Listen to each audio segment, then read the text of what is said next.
আসসালামু আলাইকুম। কি অবস্থা সবার, কেমন আছি? আমরা গতকালকের পর আজকে আবারও যুক্ত হয়েছি। তো আজকে আমাদের সাজেশন ক্লাস। কোথায় চলে আসছি আমরা? এখানে। ওকে। তো আজকে আমাদের সাজেশন ক্লাস 14 নম্বর সাজেশন ক্লাস, এবং আমরা যেমনটা জানি যে আমরা বিগত সময়ে যে বেশ কিছু চাকরির পরীক্ষা আসন্ন, সেই চাকরির পরীক্ষাগুলোর জন্যই আসলে আমরা নিজেদেরকে ঝালিয়ে নিতে, আমরা যারা আসলে চাকরি প্রার্থী আছি তাদের বেসিক্যালি উদ্দেশ্যে আর কি এই সাজেশন ক্লাসগুলি আমরা একটা লেকচার সিরিজ নিচ্ছি আর কি, অনেকদিন ধরেই আমরা এই ক্লাসগুলি কন্টিনিউ করছি। তো এরই ধারাবাহিকতায় আজকে 14তম ক্লাস। গতকাল আমরা ক্লাস নেওয়ার চেষ্টা করেছিলাম, তো অনেকেই হয়তো গতকাল যুক্ত হতে পারেননি। তো আজকে আমরা আবারও চলে আসলাম আজকে। আচ্ছা, কে কে যুক্ত হয়েছে একটু দেখি, আপনারা একটু জানাতে পারেন কার কি অবস্থা। আমরা প্রথমে 1 মিনিট একটু সময় নিচ্ছি, সবাই একটু যুক্ত হোক। আচ্ছা, ওকে, থ্যাংক ইউ।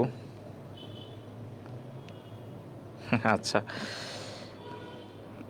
আমার মনে হয় আজকে আবহাওয়া কিছুটা ভালো গতকালকের তুলনায়। আমি যদি ঢাকার কথা বলি, গতকালকের তুলনায় আজকে আবহাওয়া কিছুটা ভালো, বাট মানে গতকাল থেকে আসলে এই রেমালের কারণে যে এত আসলে প্রাণহানি হয়েছে আমাদের দেশে, তো এটা আসলেই অবর্ণনীয়। এবং আমরা আসলে চাই যে যাদের সাথেই এই দুঃখজনক যে ইনসিডেন্টটা হয়েছে, তারা যেন আসলে খুব দ্রুত এটা ওভারকাম করতে পারে। তো আমরা যারা আর কি ভালো আছি তারা অবশ্যই আল্লাহর কাছে শুকরিয়া আদায় করি যে আমরা আসলে সুস্থ আছি বা ভালো আছি। আচ্ছা, হ্যাঁ, অনেকেই যুক্ত হয়েছেন: আরোহী, তানভীর, রিমন, ধনঞ্জয়, পিকে, ফারহানা, সাবিনা, প্রসেনজিৎ অধিকারী। হ্যাঁ, সবাই ভালো আছি। ওয়ালাইকুম আসসালাম। অনেকে সালাম দিয়েছেন, আর আসসালামু আলাইকুম। তো আমরা চলেন শুরু করে ফেলি। হ্যাঁ, আজকে আমাদের 14তম ক্লাস, আমরা চলেন শুরু করে ফেলি। তো আমাকে একটু বলেন যে ছবিটা একটু দেখা যাচ্ছে কিনা। হ্যাঁ, আমাকে একটু আপনারা জানান। আচ্ছা, ওয়ালাইকুম আসসালাম। ইতু, আহ, আচ্ছা, হ্যাঁ, হাসিব আমলা, ওয়ালাইকুম আসসালাম, অনেকদিন পর আপনাকে পেলাম। আচ্ছা, আমার মনে হয় ছবিটা কি আমরা একটু দেখতে পাচ্ছি? আমি আসলে যেখানে আছি এই মুহূর্তে আমি মোবাইল ডাটা চালাচ্ছি, আমি একটু নিজেকেই ঝাপসা ঝাপসা দেখছি। আপনারা একটু আমাকে বলেন যে আপনারা পিছনের এই ছবিটা সুন্দরভাবে দেখতে পাচ্ছেন কিনা, একটু আমাকে জানান। একটু আমাকে জানান পিছনের ছবিটা আপনারা দেখতে পাচ্ছেন কিনা। ওকে, আমরা একটু মানচিত্র নিয়ে কথা বলছি আজকে। থ্যাংক ইউ নাইম, আসিফ, রিজু, শাহজাহান, হাসিব, নিঝুম দ্বীপ, যারা যারা অ্যান্সার করেছেন। ওকে, তা আমরা আজকে যেই কাজটা করছি, আমরা শুরুতে ইরানের একটু ম্যাপটা দেখে নিতে চাচ্ছি। ঠিক আছে, ইরান কেন, এগুলো আমরা একটু পরেই বুঝতে পারবো। হ্যাঁ, জাস্ট আমরা ইরানের কথা বলতেছি। দেখেন পাশে আমার কে আছে, এখানে পাশে আছে হচ্ছে আফগানিস্তান,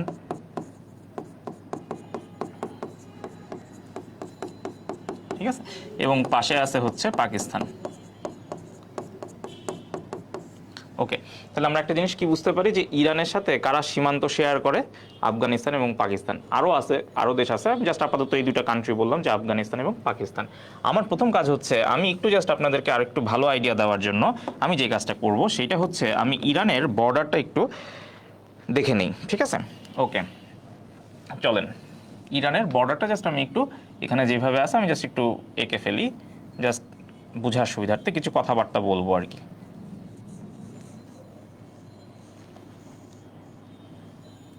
আচ্ছা, ততক্ষণে আপনারা আমাকে একটা প্রশ্নের উত্তর দেন যে এই বছরে, হ্যাঁ, এই চলতি বছরের শুরুর দিকে ইরানের সাথে পাল্টাপাল্টি আক্রমণে সীমান্তবর্তী কোন দেশ পাল্টাপাল্টি আক্রমণে মানে অংশ নেয়? ইরানের সাথে সীমান্তবর্তী কোন দেশ এই বছরের শুরুর দিকে মিলিটারি অ্যাটাকে যায়? কেউ কি বলতে পারবেন? একটু আমাকে কমেন্ট করে জানান দেখি আপনাদের কার কী অবস্থা।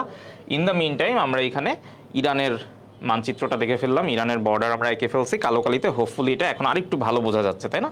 ওকে, তো এই হইল আমাদের ইরান। ঠিক আছে, আমি একটু নিচে লিখি। ঠিক আছে, এইটা হলো আমাদের ইরান। আমি আশা করি দেখতে পাচ্ছেন, তারপর আমি একটু হাতে লিখে দিলাম। আচ্ছা, তো ইরান, হ্যাঁ, তাহলে ইরান এর রাজধানী কোনটা? আমরা গত ক্লাসে কিন্তু বলছিলাম যে যখন আপনি কোনো একটা ম্যাপ দেখবেন ম্যাপে স্টার মার্ক দিয়ে একটা সিটির নাম থাকে, সেটাই হচ্ছে তার রাজধানী। তাহলে ইরানের রাজধানী আমরা জানি তেহরান, ঠিক আছে। ওকে, তো এই বছরের শুরুতে আপনি দেখবেন যে ইরানের সাথে পাকিস্তান, আমি যেটা জিজ্ঞেস করছি অ্যান্সার দিয়েছেন ইফতি আফগানিস্তান, শারমিন বলছি ইসরায়েল, আচ্ছা ইসরায়েল না। তো ইরানের সাথে এই বছরের শুরুর দিকে পাকিস্তানের একটা পাল্টাপাল্টি আক্রমণ হয়। এরপরও কিছুদিন আগে যখন ইরানের প্রেসিডেন্ট ইব্রাহিম রাইসি তিনি নিহত হন প্লেন ক্র্যাশে, তখন কিন্তু পাকিস্তান আসলে সেই তাদের যে ক্ল্যাশ সেখান থেকে বের হয়ে এসে তারা রাষ্ট্রীয়ভাবে একটা বিবৃতি দেয়, ঠিক আছে। আচ্ছা, এই আচ্ছা, আমাদের অ্যাডমিশনের এক স্টুডেন্ট চলে আসছে এখানে। হ্যাঁ, এগুলো লাগবে, হ্যাঁ এগুলো আমাদেরও লাগবে। ও এখন বুয়েটে আছে, পিকেপি পাবন পোদ্দার, কি অবস্থা? আচ্ছা ঠিক আছে, তাহলে আমরা একটু ক্লাস কন্টিনিউ করি। আচ্ছা, তো এই যে তেহরান, এই যে ইরানের এখানে দেখেন, এখানে বলা আছে ক্র্যাশ সাইট, ঠিক আছে। কি বলা আছে? ক্র্যাশ সাইট, অর্থাৎ আমরা যে এই জায়গাটা মার্ক করছি, এই যে জায়গাটা মার্ক করছি, এইখানেই হচ্ছে প্লেন ক্র্যাশের ঘটনাটা ঘটে। এবং আপনি যদি সিটির নাম দেখেন বা জায়গাটার নাম দেখেন, তাহলে জায়গাটার নাম হচ্ছে, এখানে লেখা আছে, আমি একটু পাশে লিখে দিচ্ছি, এই যে জায়গাটা, এই জায়গাটার নাম হচ্ছে আচ্ছা আমার মনে হয় বোঝা যাচ্ছে, বাট তারপর আমি একটু লিখে দিই। ঠিক আছে, ভারজাকান, জায়গাটার নাম কি? ভারজাকান, ঠিক আছে। আচ্ছা, লালকালি, হ্যাঁ বোঝা যাচ্ছে। ওকে, তো এই যে ইরানের যে জায়গা, এই যে জায়গায় আসলে প্লেন ক্র্যাশ হয় সেটার নাম কি? সেটা হচ্ছে ভারজাকান। আর একই সাথে আমরা যেটা করব, উপরে আমি আরো দুইটা টেরিটরি আপনাদেরকে দেখাই দিই। দেখেন যে ইরানের সাথে এখানে আরো দুইটা দেশ সীমান্ত ভাগ করছে, মানে সীমান্ত গেছে আর কি দুইটা দেশের। এইখানে আছে দেখেন, জাস্ট আমরা এখানে একটা যতটুকু আর কি এই ম্যাপে আসছে ততটুকুই আমি দেখাচ্ছি, ঠিক আছে। একটু এখানে ভাগ করে দিলাম, কেটে দিলাম। এই পাশে আছে হচ্ছে আর্মেনিয়া, আর এই পাশে আছে হচ্ছে আজারবাইজান। এটা একটু জাস্ট মনে রাখেন, ঠিক আছে, যে ইরানের সাথে এক পাশে কে আছে? এখানে আছে পাকিস্তান, আফগানিস্তান, এখানে আছে তুর্কমেনিস্তান, দেখেন এখানে কি আছে? তুর্কমেনিস্তান। আর এই উপরে আছে একদম ইরানের সাথে, আমরা যদি একটু দেখি ইরানের সাথে সীমান্ত শেয়ার করতেছে কে আছে? এখানে আর্মেনিয়া, আজারবাইজান। আমরা পরের স্লাইডে গেলে আরো ডিটেলস ম্যাপ পাবো, জাস্ট আমি এখানে সংক্ষেপে লিখছি আর্মেনিয়া, আজারবাইজান। এবং কেন এই আজারবাইজানের কথা বললাম? কারণ আপনারা দেখবেন যে এই যে প্লেন ক্র্যাশের যে ঘটনাটা ঘটছে, আপনি যদি বিভিন্ন ধরনের নিউজ এজেন্সির মানে ইরানের বলেন বা যুক্তরাষ্ট্র বলেন বা ইভেন বাংলাদেশে যে নিউজ এজেন্সিগুলো আছে তাদের যদি আপনি রিপোর্ট পড়েন, তাহলে সবাই বলছে যে আজারবাইজান সীমান্তে জলফা প্রদেশে উজি নামক একটা গ্রামে ভারজাকান এলাকায় এই প্লেন ক্র্যাশটা হয়েছে। অনেকগুলো কথাবার্তা বলে ফেললাম, তাই না? তাহলে এই অনেকগুলো কথাবার্তা আমি যদি একটু ভেঙে ভেঙে বলি, যে ইরানের যে প্রেসিডেন্ট ইব্রাহিম রাইসি তিনি যে নিহত হন, তার যে প্লেন ক্র্যাশটা যেখানে হয় সেটা হচ্ছে কি বলছে? আজারবাইজানের সীমান্তবর্তী, আজারবাইজানের সাথে সীমান্ত শেয়ার করে বা সীমান্তবর্তী এলাকার প্লেন ক্র্যাশটা হয়, যেখানে অনেক পাহাড় ছিল। এবং মজার ব্যাপার হচ্ছে যে যেই দিন, অর্থাৎ 19 মে উনি যে ফ্লাই করে, তার আগের দিন আবহাওয়া অফিস থেকে তাকে সতর্ক করে দেওয়া হয়েছিল যেন তিনি সেদিন ফ্লাইটে না চড়েন, কারণ আবহাওয়া ছিল অনেক প্রতিকূল, কারণ ওখানে অনেক উঁচু উঁচু পাহাড় এবং প্রচুর ন্যাচারাল ডিজাস্টার, মানে তখন বৃষ্টি এবং ঝড় এর একটা পূর্বাভাস আগে থেকে দেয়া হয়েছিল। বাট তারপরও আসলে রাষ্ট্রীয় কাজে তাকে যেতে হয় এবং তিনি আসলে যান, এবং পরবর্তীতে আসলে পরিণতি আমরা মোটামুটি সবাই জানি, ঠিক আছে। আচ্ছা, এখন আমরা যদি একটু পরের স্লাইডে যাই, আগের স্লাইডে দেখি আর কিছু বলার আছে। আচ্ছা, এখানে আমরা আরো কিছু কথা বলতে পারি। দেখেন এখানে কে আছে? এখানে আছে হচ্ছে ইরাক। আপনি চাইলে মনে রাখতে পারেন ইরানের সাথে কে আছে? পাশে ইরাক আছে। এখানে দেখেন ছোট্ট করে আছে হচ্ছে কুয়েত, ঠিক আছে। ছোট্ট করে কে আছে? কুয়েত আছে। ওকে, এইখানে আছে কে? এইখানে আছে হচ্ছে কাতার, ঠিক আছে। এগুলো আমরা পরে আরও যখন ক্লাস করবো তখন ডিটেলস মুখস্থ হয়ে যাবে। আমি একটু একটা একটা করে লিখে দিচ্ছি, আপনারা আপাতত আজকে মাথায় ঢুকলে আরও যখন ক্লাস করবেন তখন আরও পরিষ্কার হয়ে যাবে, ঠিক আছে। ওকে, এইখানে দেখেন এই জায়গাটা, এটা হচ্ছে সৌদি আরবিয়া বা সৌদি আরব, ঠিক আছে। আচ্ছা, তাহলে আজারবাইজান, আর্মেনিয়া, এদের পাশে কে আছে? দেখেন এদের পাশে আছে হচ্ছে তুরস্ক, ঠিক আছে। এবং ইরাকের সাথে ঠিক পাশেই আছে কে? সিরিয়া। ওকে, তো এগুলো যখন আমরা আরও ডিটেলসে, যখন আমরা ডিটেলস আরও বিভিন্ন ভূ রাজনীতি যখন আলাপ আলোচনা করবো, তখন হচ্ছে এই ম্যাপগুলো আরও ডিটেলসে জানবো। আপাতত আমরা তাহলে ইরান নিয়ে যেহেতু কথা বলতেছিলাম, আমরা মোটামুটি একটা আইডিয়া পেয়ে গেলাম যে ইরানের আশেপাশে কে আছে, ঠিক আছে। ওকে, তাহলে আমরা নেক্সট স্লাইডে যাই। এইবার দেখেন এখানে বেশ কিছু ইনফরমেশন আছে। আই হোপ এগুলো একটু পরিষ্কার আপনারা দেখতে পাচ্ছেন, যদি না দেখতে পান আমাকে একটু বলবেন কাইন্ডলি, ঠিক আছে?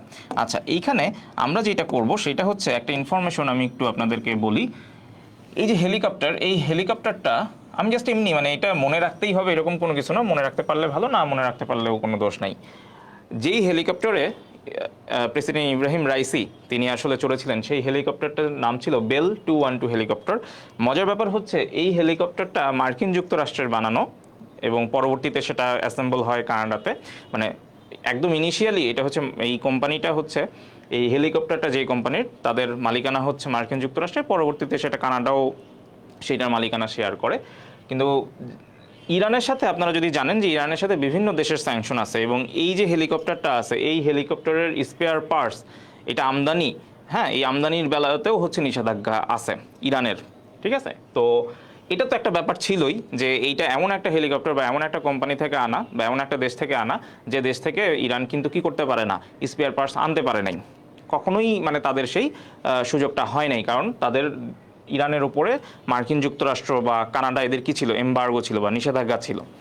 অ্যাট দ্য সেম টাইম আমরা যেটা জানি যে, যেটা আমি একটু আগে বললাম যে আবহাওয়া অফিস কিন্তু আগেই বলে দিছিল যে আপনারই 19 তারিখে অর্থাৎ 19 মে কোনোভাবেই ওই এলাকা ভ্রমণ করেন না। বাট তারপরও তিনি যেটা করছেন, তিনি আজারবাইজানের যে সীমান্ত দেখেন, এইখানে ইয়ার কথা বলা আছে, আপনি যদি একটু দেখেন, আমার মনে হয় যে এগুলো আমাদের মানে এত নামটা মনে রাখা লাগবে না, জাস্ট আমি বলতেছি। এইখানে দেখেন দুইটা ড্যামের কথা বলা আছে, এবং ড্যাম মানে কি আমরা জানি বাঁধ, এবং এই যে বাঁধ, এই বাঁধ আসলে দেখেন কোথায় আছে, আপনি যদি মানচিত্র দেখেন একদম এই যে এটা আসলে ইরানের মানচিত্র, এবং একদম দেখেন বর্ডার যেখানে শেষ হয়েছে সেইখানে হচ্ছে দুইটা ডট দেওয়া আছে। এর মানে যেখানে ডট দেওয়া আছে ওই জায়গাতেই আসলে কি, ওই জায়গাতেই হচ্ছে বাঁধগুলো তিনি কি করেন, বাঁধ এর ভিত্তিপ্রস্তর আর কি, মানে বাঁধ উদ্বোধন করেন।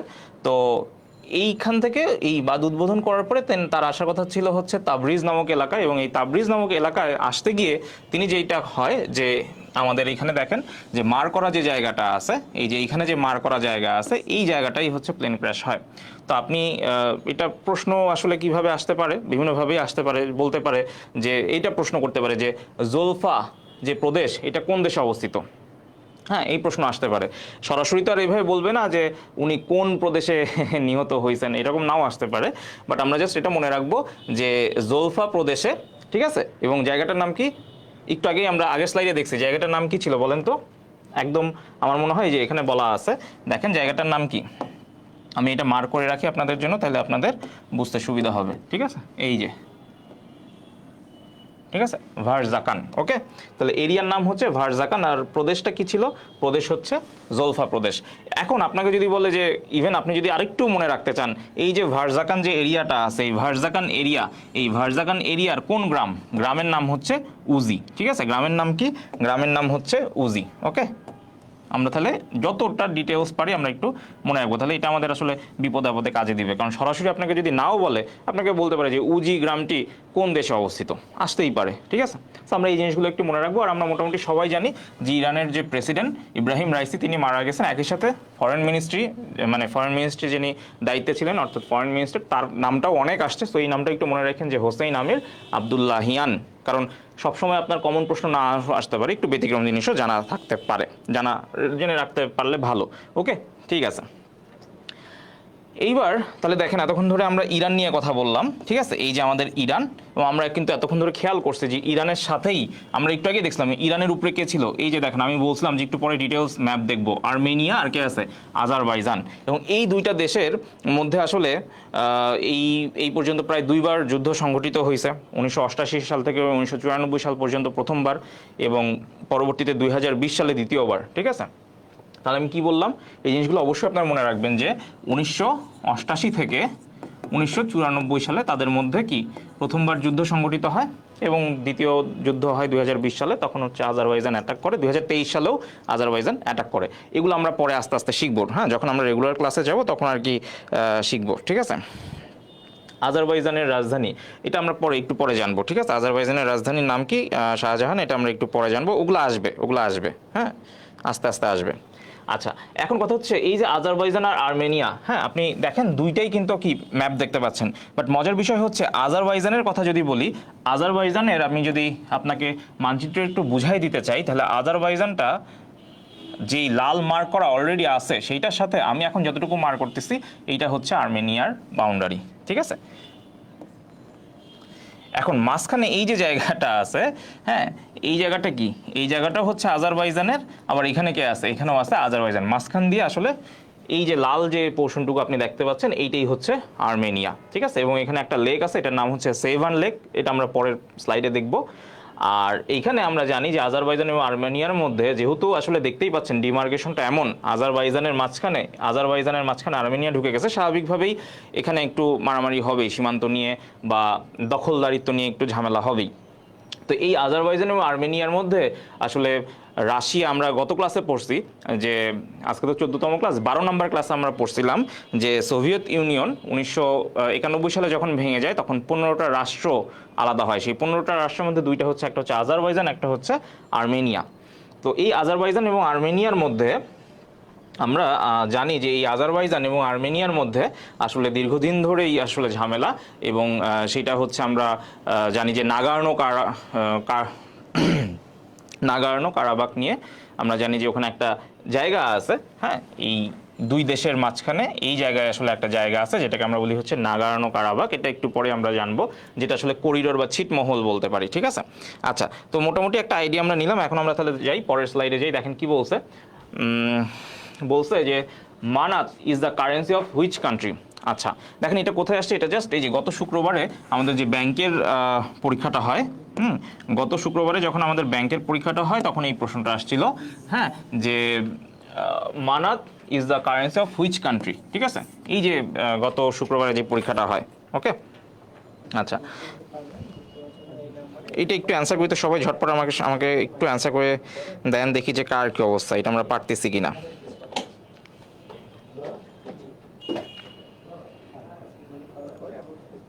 এবং এটা কেন আসছে বুঝতে পারতেছে তো, কারণ এটা এমন একটা দেশের কারেন্সি যেই দেশটা নিয়ে রিসেন্টলি কথাবার্তা হচ্ছে, ঠিক আছে। তো আমরা যদি একটু বুদ্ধি করি তাহলেই কিন্তু অ্যান্সার করতে পারবো, ঠিক আছে। এবং যারা হচ্ছে যে একদম গত শুক্রবারে পরীক্ষাটা দিয়েছেন, অফিসার ক্যাশ যে পরীক্ষাটা দিয়েছেন সেখানেও কিন্তু এই প্রশ্নটা আসছিল, সুতরাং আমরা এটা আর কি মোটামুটি জানতে পারবো, okay. So manat is the currency of which country, এটার অ্যান্সার হবে হচ্ছে, যেহেতু আমরা ইদানিং মানে রিসেন্টলি কথা বলতেছিলাম কি নিয়ে, আজারবাইজান নিয়ে, সুতরাং আপনি বুঝতেই পারতেছেন আমরা আসলে প্রশ্নটা করছি হচ্ছে ওইভাবেই সেট করছি যে এখানে আমরা আজারবাইজানকে নিয়ে যেন কথা বলতে পারি। আজারবাইজান, এই আজারবাইজানের কারেন্সি কি, মানাত, ঠিক আছে। এখন ইথিওপিয়া, বেনিন বা গাম্বিয়া এগুলো যদি আপনি জানতে চান তাহলে ইথিওপিয়ার, এটা আপনি মনে রাখবেন, এটা হচ্ছে বীর, ঠিক আছে। মনে রাখলেও ভালো, না মনে রাখলেও কোনো সমস্যা নেই, কারণ আসলে আজারবাইজান আর্মেনিয়া এটা একটা রিসেন্ট ইস্যু, সুতরাং আজারবাইজান আর্মেনিয়া নিয়ে যত বেশি জানবেন তত ভালো, ঠিক আছে, ওকে। হ্যাঁ স্বর্ণা ভট্টাচার্য অ্যান্সার করছে আজারবাইজান, ভেরি গুড। আচ্ছা এরপরে আছে বেনিন। তো বেনিনে যেটা হয়, আমরা বেনিনে জানি এইখানকার কারেন্সি হচ্ছে ফ্র্যাঙ্ক, ঠিক আছে। হ্যাঁ নিঝুম দ্বীপ অ্যান্সার করছে আজারবাইজান, ইমন সাহা আজারবাইজান, শাহজাহান, মিতু, আচ্ছা very good, Nishu, very good, thank you. আচ্ছা ওকে, আর গাম্বিয়া বলেন, গাম্বিয়া কি, গাম্বিয়ার কারেন্সি হচ্ছে ডালাসি, ঠিক আছে, ওকে। তাহলে এই চারটা আমরা মনে রাখবো, ইথিওপিয়া বীর, বেনিন হচ্ছে ফ্রাঙ্ক, বেনিনের যে কারেন্সি ফ্রাঙ্ক, এটা হচ্ছে আরও 7টা দেশ, মানে বেনিন সহ মোট 8টা দেশের কারেন্সি হচ্ছে এই ফ্র্যাঙ্ক, ঠিক আছে। তো ওয়েস্ট আফ্রিকান বা পশ্চিম আফ্রিকার 8টা দেশ যাদের কারেন্সি হচ্ছে ফ্র্যাঙ্ক, এটা আপনারা নিজেরা একটু স্টাডি করে বের করে ফেলবেন যে কোন 8টা, হ্যাঁ। আর গাম্বিয়া হচ্ছে ডালাসি, আর আজারবাইজান কি, মানাত। সুতরাং দেখেন প্রশ্নটা কোথায় আসছে, ক্যাশ অফিসারে আসছে। সুতরাং যখনই এরকম একটা রিসেন্ট দেখবেন যে আজারবাইজান নিয়ে কাজ হচ্ছে, বা মানে আজারবাইজান আর্মেনিয়া নিয়ে এখন একটা গ্যাঞ্জাম চলতেছে, চীন তাইওয়ান নিয়ে গ্যাঞ্জাম চলতেছে, উত্তর কোরিয়ার সাথে আমেরিকার গ্যাঞ্জাম চলতেছে, রাশিয়া জাপানের গ্যাঞ্জাম চলতেছে, সো ওই যে রিসেন্ট যেই ঘটনাগুলো ঘটে সেগুলো নিয়ে আমরা একটু রাখবো, ঠিক আছে, ওকে। আচ্ছা ঠিক আছে, তাহলে আমরা নেক্সট প্রশ্নে যাই। দেখেন সম্প্রতি কোন দেশ আর্মেনিয়া সীমান্তের 4টি গ্রাম নিয়ন্ত্রণে নিয়েছে? বলেন তো, এইটা একটা প্রশ্ন আসতে পারে। হ্যাঁ, এটা আমি নিজে সেট করছি যে সম্প্রতি কোন দেশ আর্মেনিয়া সীমান্তের 4টি গ্রাম নিয়ন্ত্রণে নিয়েছে। ঠিক আছে, তাহলে এটা কি হবে বলেন তো? সম্প্রতি কোন দেশ আর্মেনিয়া সীমান্তের 4টি গ্রাম নিয়ন্ত্রণে নিয়েছে? অ্যান্সার কি হবে বলেন তো? আমরা একটু আগেই দেখছি যে আর্মেনিয়ার সাথে কে বর্ডার শেয়ার করে বলেন? ইরান, তুরস্ক না পাকিস্তান? মনে আছে? দেখেন, ইরান, আজারবাইজান, তুরস্ক, পাকিস্তান, এই 4টা দেশের ম্যাপই কিন্তু আমি একটু আগে দেখাইছি আপনাদেরকে, এবং আমি বিশ্বাস করি যে আপনাদের মাথায়ও কিন্তু আছে যে আর্মেনিয়ার সাথে আসলে সীমান্ত নিয়ে ক্লাশ কোন দেশের হইতে পারে, ডেফিনেটলি কোন দেশের হইতে পারে বলেন তো? আপনি যদি একটু পিছনের স্লাইডে যান তাহলে যে দেখেন আর্মেনিয়া, আজারবাইজান, নিচে আছে ইরান, এখানে আছে তুরস্ক, হ্যাঁ, আর এইদিকে ছিল কি, যে ইরানের ওইদিকে কোনায় কে ছিল? পাকিস্তান, আফগানিস্তান। তো আমরা বলছিলাম যে কি আর্মেনিয়া, আজারবাইজান সোভিয়েত ইউনিয়ন ভেঙে যাওয়ার পরে দুইটা আলাদা রাষ্ট্র হয়, এবং এদের মাঝখানে এখনও কি একটা গ্যাঞ্জাম চলতেছে, এবং সেই গ্যাঞ্জামেরই একটা ফল হচ্ছে যে সম্প্রতি আর্মেনিয়া কি করছে? আর্মেনিয়া তাদের সীমান্তের যে 4টা গ্রাম আছে সেই 4টা গ্রাম আজারবাইজানকে তারা দায়িত্ব দিয়ে দিছে। ঠিক আছে, হ্যাঁ, ভেরি গুড, সবাই অ্যান্সার করছেন, অস্থির অস্থির। মুক্তি, Hosne Ara, very good, thank you. আচ্ছা, তো এইখানে যে দেখেন এই হলো ব্যাপার স্যাপার আমাদের।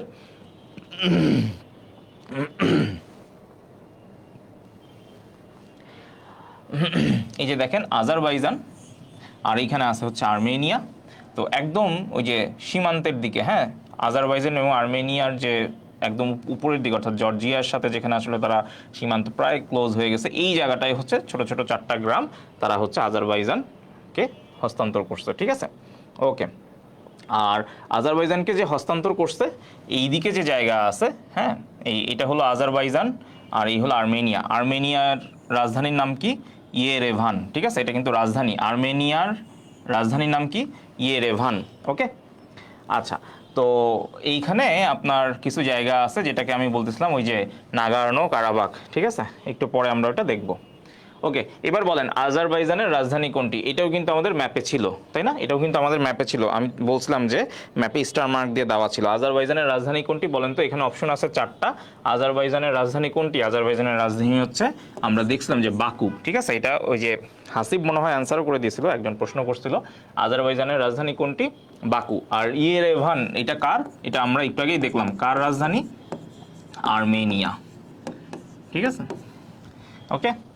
আচ্ছা, বাকিগুলা ওয়ার্শ বা বেলগ্রেড, এগুলো মোটামুটি এই ওয়ার্শ চুক্তি বা বেলগ্রেড এই নামগুলো আমরা মোটামুটি জানি। তো এটা আমরা নিজেরা একটু জেনে নিব। ঠিক আছে, এটা আপনাদের কাজ, হোমওয়ার্ক থাকবে যে ওয়ার্শ, বেলগ্রেড এগুলা কোথাকার রাজধানী। ওকে, আচ্ছা। কই আজকাল কেউ অ্যান্সার করতেছে না, লোকজন কই? সবাই আছেন না ঘুমাই গেছেন? আর যারা, আচ্ছা, সাগর অ্যান্সার করছেন, মুক্তি, ইমন, আচ্ছা, যারা আজকে প্রথম ক্লাস করতেছেন বা নতুন ক্লাস করতেছেন বা যারা নতুন আছে তাদেরকেও আপনারা ক্লাসগুলো একটু করবেন, রেফার করবেন, তাহলে হচ্ছে ওরাও ওই ক্লাসগুলো করে উপকৃত হবে আর কি। ঠিক আছে, ওকে। আর মানুষজন বেশি ক্লাস করলে তখন আমিও আসলে একটু মোটিভেট পাবো, তখন আমিও যে এই যে প্রতিদিন যে ফ্রি ক্লাসগুলো নিচ্ছি বা আসলে প্রবলেম সলভ। দেখেন, এটা ওই স্বাস্থ্য দপ্তরে আসা একটা প্রশ্ন, এমন না যে আমি এখন বানাই দিছি, আজারবাইজান নিয়ে এখন গ্যাঞ্জাম চলতেছে বানাই দিছি, তা কিন্তু না, এটা স্বাস্থ্য দপ্তরে আসা একটা প্রশ্ন। ঠিক আছে, তো এই জন্য আমি বলতেছি যে এই ক্লাসগুলো আসলে আমাদের সবার জন্যই আসলে উপকারী।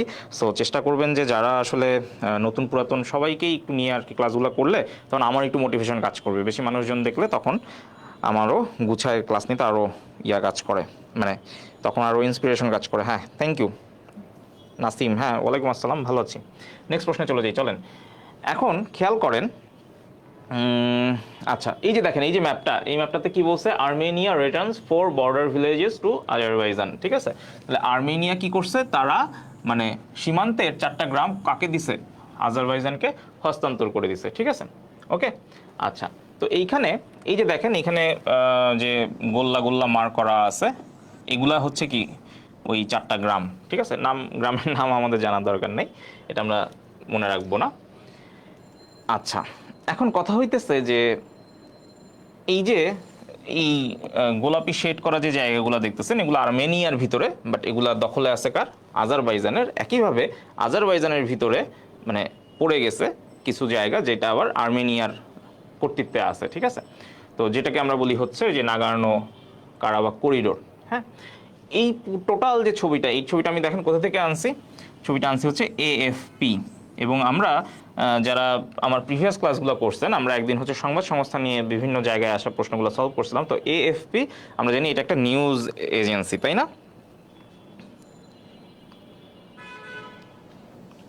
আচ্ছা, থ্যাংক ইউ মিতু। আচ্ছা স্যার, আপনার কাজগুলো অনেক ভালো লাগে। ভালো লাগে না, আচ্ছা থ্যাংক ইউ যারা কমেন্ট করতেছেন, থ্যাংক ইউ। টপি আক্তার না তপি আক্তার, আচ্ছা থ্যাংক ইউ। আচ্ছা, বেনিফিশিয়াল তো বটেই, আমি ওইভাবেই ক্লাস নেওয়ার চেষ্টা করি। তো আমার দিক থেকে যেটা আর কি থাকে যে আপনারা রেগুলার ক্লাসগুলো করেন, এবং এই যে গত 2 দিনে যেটা হচ্ছে যে যেহেতু আসলে ওয়েদার খুব খারাপ, মাঝখানে আমারও একটু গ্যাপ হয়েছে, যার জন্য অনেকেই আমরা আসলে ভুলে গেছি ক্লাসগুলোর কথা। তো যারা পুরনো ছিল বা যারা বলতেছিলাম যে এএফপি, ঠিক আছে, এএফপি এটা আসলে কোন দেশের সংবাদ সংস্থা? হ্যাঁ বলেন তো এটা কোন দেশের সংবাদ সংস্থা? এটা আমরা পড়ছিলাম কিন্তু, হ্যাঁ মনে আছে, এটা আমি পড়াইছিলাম আপনাদের যে এএফপি কোন দেশের সংবাদ সংস্থা। হ্যাঁ হ্যাঁ, ভেরি গুড সাগর। অ্যাসোসিয়েটেড ফ্রান্স প্রেস না, এটা হচ্ছে, আমি একটু লিখে দেই, কাছাকাছি গেছিলেন, এজেন্সি ফ্রান্স প্রেসি, মানে এটা ওদের ভাষায় আর কি, ঠিক আছে। এবং এটা কোন দেশের তাহলে বলেন তো, একটু বুদ্ধি করে বলেন তো কোন দেশের? কোন দেশ হবে? এনে বলাই আছে, এই যে কোন দেশ, ফ্রান্স। তাহলে এএফপি কোন দেশের সংবাদ সংস্থা? অ্যান্সার হবে হচ্ছে ফ্রান্স, ঠিক আছে, অ্যান্সার হবে কি ফ্রান্স। Very good. তাহলে নেক্সট প্রশ্নে যাই। হ্যাঁ অনেকেই পারছেন, রাজ্জাক পারছেন, নাসিম পারছেন, মেহেদি পারছেন, Sanjida, Yasmin, very good very good, Mitu. আচ্ছা, এরপরে এই রাষ্ট্রীয় গণমাধ্যমের নামটাই আসলে আমি জানতে চাচ্ছি যে ইরানের রাষ্ট্রীয় সংবাদ সংস্থার নাম কি, ঠিক আছে। এখানে আছে ইন্টারফ্যাক্স, আছে ফেয়ারফ্যাক্স, আছে ইরনা, আছে এপি, ঠিক আছে। বলেন তো কি হবে,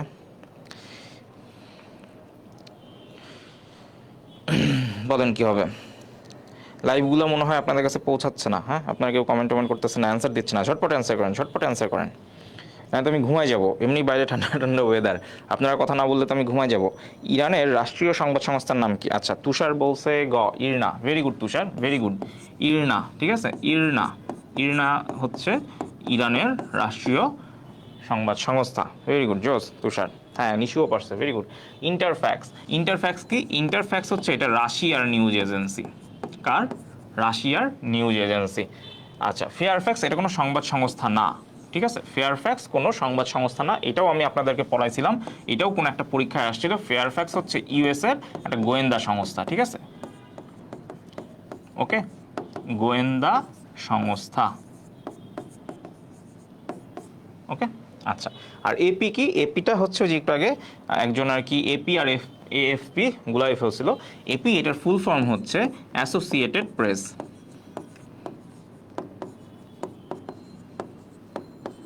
অ্যাসোসিয়েটেড প্রেস, এবং এটা কোন দেশের?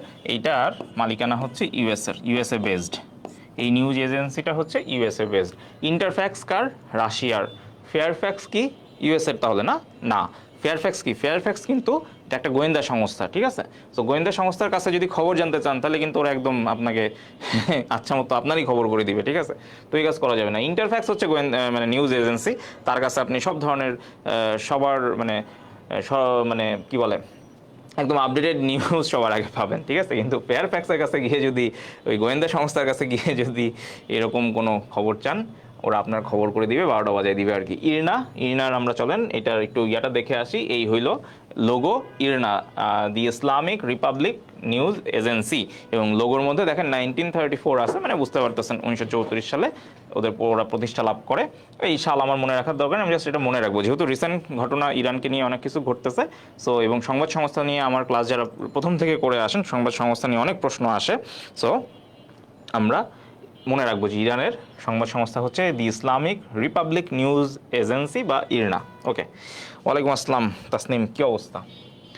আচ্ছা, এইবার আসেন আমরা ওই যে বারবার যেই ইয়া বলতেছিলাম,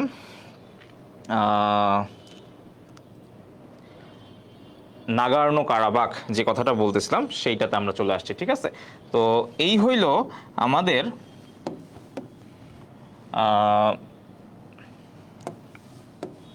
খেয়াল করেন, এটা হলো আমাদের আজারবাইজান, এই হলো আর্মেনিয়া, হ্যাঁ।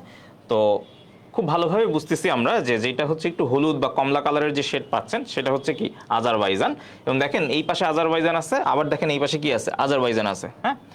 মাঝখানে একটু অ্যাশ কালার আপনি যেটা যেটা পাচ্ছেন, বা একটু লাইট কালার যেটা পাচ্ছেন, light colour not ash colour, light colour যে পাচ্ছেন এগুলো পুরোটাই কি আর্মেনিয়া। আমি বলছিলাম যে এখানে একটা লেক আছে যেটা নাম হচ্ছে লেক সেভান। প্রশ্ন আসতে পারে যে লেক সেভান কোথায় অবস্থিত, লেক সেভান বা সেভান হ্রদ, ঠিক আছে, কোথায় অবস্থিত, আর্মেনিয়াতে অবস্থিত। যদি প্রশ্ন করে আর্মেনিয়ার রাজধানী কি, এই যে দেখেন স্টার মার্ক করা ইয়েরেভান। হ্যাঁ, ওকে। এখন এইবার এইখানে দেখেন এই যে অ্যাশ কালারের যে মার্কগুলো দেখতেছেন এগুলো হচ্ছে আর্মেনিয়ার দখলে আছে, আর রেড মার্ক যেটা সেইটা হচ্ছে ওই যে নাগার্নো কারাবাখ, যেটা নিয়ে আসলে কি গ্যাঞ্জাম চলতেছে অনেক দিন ধরেই, এটা নিয়ে মারামারি চলতেছে। তো এই নাগার্নো কারাবাখ যদি আমি এখন প্রশ্ন করি যে নাগার্নো কারাবাখ এইটা আসলে কোন দুইটা দেশের মধ্যে একটা অমীমাংসিত জায়গা, আজারবাইজান এবং কি আর্মেনিয়া। এবং যদি বলি যে এই নাগার্নো কারাবাখটা কি, আপনি যদি মনে করেন 46 বিসিএস একটা প্রশ্ন আসছিল যে বাংলাদেশ এবং ভারতের ছিটমহল নিয়ে একটা প্রশ্ন আসছিল। তো ছিটমহল যেরকম এই নাগার্নো কারাবাখও হচ্ছে আজারবাইজান এবং আর্মেনিয়ার মধ্যকার ছিটমহল, যেটা এখনো আসলে হস্তান্তর হয় নাই, ঠিক আছে। ওকে, তাহলে চলেন আমরা তাহলে এখান থেকে একটু প্রশ্ন নিয়ে আসি। হ্যাঁ, ওয়ালাইকুম আসসালাম উম্মে কুলসুম, নাইম হাসান। বাংলাদেশের গোয়েন্দা সংস্থা ওই যে আছে না এনএসআই, যেখানে আপনারা পরীক্ষা টরীক্ষা দেন। হাই হাই কি বলে, আছে তো? হাই হাই, পরীক্ষা টরীক্ষা দিয়ে ফাটাই ফেলতেছেন আর এখন জিজ্ঞেস করতেছেন, তাহলে হবে? ওকে, আরও আছে মনে হয় যেগুলো হয়তো জানি না, থাকতেই পারে। ওকে, আচ্ছা, তাহলে আমরা কি বললাম যে লাল যে অংশটা আছে এটা অমীমাংসিত নাগার্নো কারাবাখ, এটা নিয়ে আজারবাইজান আর্মেনিয়ার মধ্যে গ্যাঞ্জাম। ওকে, তাহলে চলেন আমরা ঝটপট দুটো প্রশ্ন অ্যান্সার করে ফেলি। আচ্ছা, এখানে এই প্রশ্নগুলো অনেক জায়গায় আসছে, যার জন্য আমি আসলে কিছুই তুলি নাই, ঠিক আছে। বিভিন্ন জায়গায় আসছে, ইভেন বিশ্ববিদ্যালয়ে ভর্তি পরীক্ষায়ও আসছে এবং বিভিন্ন চাকরি পরীক্ষায় বেশ কয়েকবার আসছে। তো নাগার্নো কারাবাখ কোন দুটি দেশের করিডোর, বলেন তো তাহলে কি অ্যান্সার হবে? চলেন আমরা করে ফেলি, কোন দুটি দেশের করিডোর। আমি একটু কালারটা চেঞ্জ করে ফেলি, ঠিক আছে। আচ্ছা, হ্যাঁ, ওই যে রাজ্জাক অ্যান্সার দিছে, ভেরি গুড। নাগার্নো কারাবাখ তাহলে কোন দুইটা দেশ বলেন? আজারবাইজান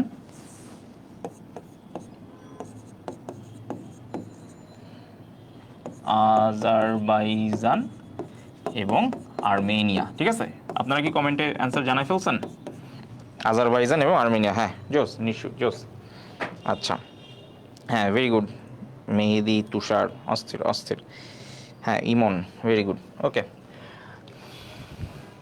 জ্ঞান সন্ধানে স্বপ্ন তৈরি, বাবারে কি নাম, জ্ঞান সন্ধানে স্বপ্ন তৈরি, সর্বনাশ করছে। আচ্ছা, ফাতেমা তারান্নম অ্যান্সার করছেন, Mitu, Saju, very good, thank you. Okay, তাহলে এবার আমাকে বলেন তো নাগার্নো কারাবাখ কি? এটার অপশন ছিল, তো অপশনগুলো আমি ইচ্ছা করে দেই নাই। তো নাগার্নো কারাবাখটা কি আমরা একটু আগেও বলছি, এটা কি আসলে ছিটমহল এবং কোন দুইটা দেশের মধ্যে সেটাও আমরা জেনে গেছি, ঠিক আছে। এটা আলটিমেটলি কি ছিটমহল, ঠিক আছে। তো আমরা এবারে যে 46 বিসিএসে আমরা বলছিলাম যে একটা প্রশ্ন আসছিল যে শান্তি চুক্তির মাধ্যমে যে ছিটমহল, এইটার একটা প্রশ্ন আসছিল। এটা নিয়ে আমরা মোটামুটি সবাই জানি যে বাংলাদেশ ভারতের মধ্যে যে চুক্তি হয় 1974 সালে, হ্যাঁ, এবং সেইটার 2011 সালে হচ্ছে, আচ্ছা, আচ্ছা, রাজ্জাক বলছে এ ভার্সেস এ। আহসান হাবিব নাসিম, আর্মেনিয়ার প্রধানমন্ত্রী নিকোল পাশিনিয়ান আর আজারবাইজানের প্রধানমন্ত্রী ইলহাম আলিয়েভ। বাবারে বাবা, ভালো, যত জানবেন তত ভালো। ওকে, জাস্ট মুখস্থ না কইলেন তাইলেই আমরা, মানে মুখস্থ করলে আসলে মনে থাকে না। ওকে, দেখেন এবার কি বলছে, ককেশাস অঞ্চলটি অবস্থিত কোথায়? ককেশাস বা ককেশাস যেটা উচ্চারণ করেন, এই অঞ্চলটি কোথায় অবস্থিত? এটা দেখেন পল্লী উন্নয়ন ও সমবায় বিভাগে আসছে, ঠিক আছে। তো ককেশাস বা ককেশাস যেটাই বলি, এই অঞ্চলটা আসলে কি বোঝায়? এই অঞ্চল দিয়ে আসলে আপনাকে বোঝায় হচ্ছে কয়েকটা এরিয়া, ঠিক আছে। জাস্ট আমি একটু মার্ক করে দিই। বেসিক্যালি আমি একদম বলে দিচ্ছি, এই যে এতক্ষণ ধরে আমরা যে আর্মেনিয়া নিয়ে কথা বলছি, আর্মেনিয়া নিয়ে কথা বলছি, দেখেন আর্মেনিয়ার রাজধানী আছে ওই যে লেক সেভানো, আর্মেনিয়ার মধ্যে পড়ছে, রাইট। আচ্ছা, এইখানে দেখেন এই যে ডটেড লাইনে এইখানে যে এরিয়াটা আছে, এইটা কি, এটা কার মধ্যে পড়ছে? পড়ছে আজারবাইজানের মধ্যে, বাট দাবি করে কি আর্মেনিয়াও, ঠিক আছে। তো এই যে নাগার্নো কারাবাখ, ঠিক আছে, এই যে মার্ক করছি। আর এখানে কি আছে? এখানে আছে হচ্ছে আমার আজারবাইজান, এই যে আজারবাইজান, যার রাজধানীর নাম হচ্ছে বাকু, ঠিক আছে। দেখেন বারবার বলতেছি, আপনার বারবার বললে, বারবার শুনলে আসলে নিজের পড়তে হয় না, শুনলে নিজের পড়তে হয় না, এমনি মাথায় ঢুকে যায়, ঠিক আছে। ওকে, এবং দেখেন এইখানে উপরে কে আছে? রাশিয়া, হ্যাঁ, উপরে কে আছে? রাশিয়া, এবং এইখানে আরেকটা কান্ট্রি আছে, সেটা হচ্ছে জর্জিয়া। তো এই যে চারটা কান্ট্রি, অর্থাৎ ইরানের উপরে যে আজারবাইজান এবং আর্মেনিয়া আছে, এই আজারবাইজান এবং আর্মেনিয়া এর সাথে এখানে আছে জর্জিয়া এবং রাশিয়া। এই যে 4টা কান্ট্রি, এই 4টা কান্ট্রিকেই আমরা আসলে মূলত ককেশাস অঞ্চল বলি, ঠিক আছে। আচ্ছা, এবং আমরা যদি একটু পরের ইয়াতে যাই, দেখেন এইটা আমরা একটু জাস্ট বোঝার চেষ্টা করি। প্রথমে আমি এখানে একটু দেখাই যে এখানে লেখা আছে যে গ্রেটার ককেশাস মাউন্টেন্স, ঠিক আছে, এবং এইখানে লেখা আছে লেসার ককেশাস মাউন্টেন্স, ঠিক আছে। আচ্ছা, এখন ককেশাস মাউন্টেন মানে কি, যে ককেশাস অঞ্চল হচ্ছে যে এইখানে এই যে রাশিয়ার এখানে একটা পর্বত আছে এলব্রুস পর্বত, যেটা রাশিয়ার সবচেয়ে বৃহত্তম পর্বত। নাম কি? এলব্রুস। একটু কালিটা চেঞ্জ করে নিই, এলব্রুস, ঠিক আছে, এলব্রুস মাউন্টেন, ঠিক আছে। তো এই যে এলব্রুস মাউন্টেন, এই মাউন্ট এলব্রুস, আচ্ছা,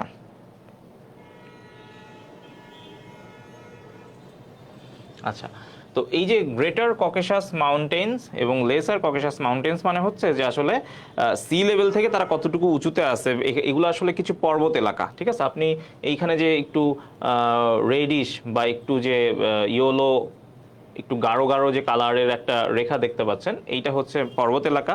আবার এখানেও কি আছে? পর্বত এলাকা আছে, ঠিক আছে। তো এই যে স্পেসিফিক যে পর্বত এলাকাগুলা, অর্থাৎ রাশিয়া এবং হচ্ছে এদিকে আজারবাইজান, আর্মেনিয়া এবং জর্জিয়া, এই যে 4টা এলাকা আছে, এই 4টা এলাকার উপর দিয়ে হচ্ছে এই পর্বত এলাকাটা গেছে, যেটাকে আমরা আসলে ককেশাস এলাকা বলি। হ্যাঁ, ক্লাস টাইম রেগুলার 7:30টায় নিশু, ক্লাস টাইম প্রতিদিন 7:30টায় থাকবে, ঠিক আছে। ওকে, তাইলে কি বললাম যে রাশিয়ার সবচেয়ে বড় যে পর্বত সেটাকে আমরা বলি হচ্ছে এলব্রুস মাউন্টেন, ঠিক আছে। এটা ব্রুজ বলি বা ব্রুজ বলি, যেটাই বলেন, কোনো সমস্যা নেই। তো এই যে গ্রেটার ককেশাস মাউন্টেন আর এই লেসার ককেশাস মাউন্টেন, এটা আসলে মিন সি লেভেল থেকে আসলে কতটুকু উঁচুতে পর্বতমালাগুলা, সেটার উপর ডিপেন্ড করে। তো এইখানে হচ্ছে সবচেয়ে উঁচু পর্বত, 5642 মিটার উঁচু এই এলব্রুস পর্বত, যেটা রাশিয়ার সবচেয়ে বড় পর্বত, ঠিক আছে। আর এদিকেও কিছু পর্বত আছে, এবং এই যে পর্বতমালা নিয়ে যে মানে জায়গাগুলো, এই যে 4টা অঞ্চল, এই 4টা অঞ্চলকেই বলা হয় হচ্ছে কি বলে বলেন তো?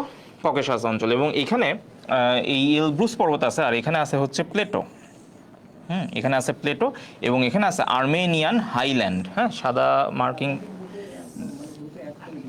আচ্ছা, একটু কি বললাম আমি একটু আবার বলি। যদি আপনি রাশিয়ার কথা বলেন তাহলে এখানে আছে মাউন্ট এলব্রুস, যেটা অনেক উঁচু পর্বত, এবং এইখানে আর্মেনিয়া যে লেসার ককেশাস মাউন্টেন, অর্থাৎ এইখানে ওইটার থেকে তুলনামূলক একটু কম উঁচু পর্বতমালা আছে, যেমন আর্মেনিয়ান হাইল্যান্ড আছে, আর একটা আছে প্লেটো, ঠিক আছে। এই প্লেটো জিনিসটা কি সেটা আমরা একটু পরে বলতেছি। প্লেটো যেমন এটা হচ্ছে প্রায় 3137 মিটার উঁচু, ঠিক আছে। আমি এগুলো মুখস্থ বলতেছি না, এখানে লেখা আছে, এগুলো আপনাদের জানার দরকার নেই, জাস্ট বোঝানোর জন্য। এটা হচ্ছে 5600, মানে অলমোস্ট 5500-এর বেশি, মানে কি অলমোস্ট 6000-এর কাছাকাছি। এটা ঠিক তার অর্ধেক। প্লেটো হচ্ছে 3137 মিটার উঁচু মিন সি লেভেল থেকে, ঠিক আছে। তো এটাকেই বলা হচ্ছে গ্রেটার ককেশাস মাউন্টেন, আর এটাকে বলা হচ্ছে লেসার ককেশাস মাউন্টেন। এবং এই যে জায়গা, মানে এই যে দুইটা এলাকা আমি যে ভাগ করলাম, একটা হচ্ছে উত্তর, একটা দক্ষিণ, এই জিনিসগুলা বা এই পর্বতগুলা কোথায় কোথায় আছে? রাশিয়া, আর্মেনিয়া, জর্জিয়া এবং কি আজারবাইজানকে ঘিরে আছে, ঠিক আছে।